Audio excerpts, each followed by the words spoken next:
Yasmine Sherif, Director of Education, cannot wait. Welcome to Al-Arabiya again. شكرا كثير أهلا وسهلا. And I like your UN colors in blue and white. Very nicely indeed. Very timely. You know Afghanistan since the 90s, and what goes through your mind when you watch Afghanistan today? Well, it's very sad. It's heartbreaking. I came to Afghanistan in 1990, and the country had been at war for over 10 years. And I traveled across the country, met all parties, and there was still hope for peace.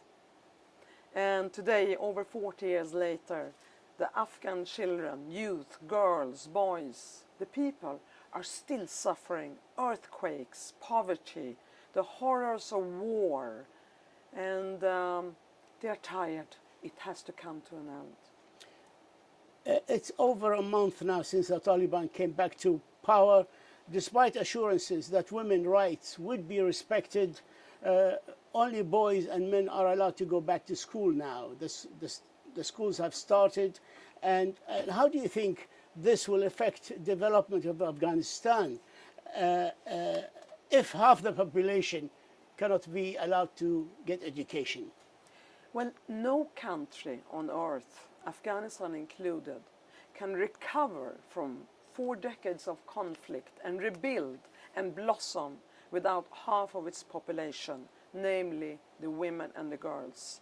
So for Afghanistan to finally leave behind the dark past, they need their girls and their women to be highly educated and to take part in rebuilding this beautiful country as it was once upon a time.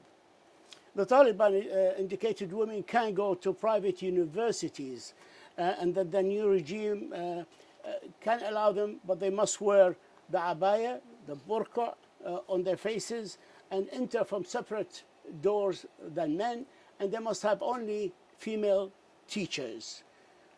Is that going to increase the number of illegal maybe or underground private schools for women in Afghanistan? Well, I think you need to make a distinction here. You're speaking about separate universities or dressing code. And the other issue is their right to a quality education.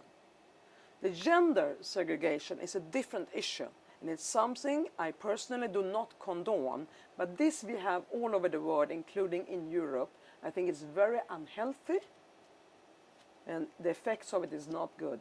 But when it comes to the right to education for every single girl and woman in Afghanistan, there is no compromise. That's one universal value to which we all as humanity have committed ourselves to. I'm sorry, I'm being given the time ending soon. I'd like to ask you one question in the end.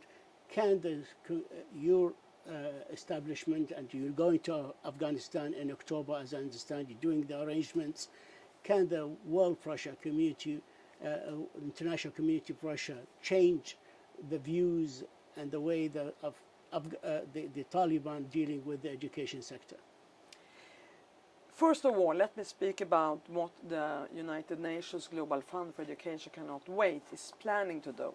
Number one, we have been delivering through our partners on the ground, UN agencies, civil society partners in Taliban areas based on UNICEF community-based education for years. So this has already taken place. That's number one. Number two, so UNICEF is engaged, as are many on the ground.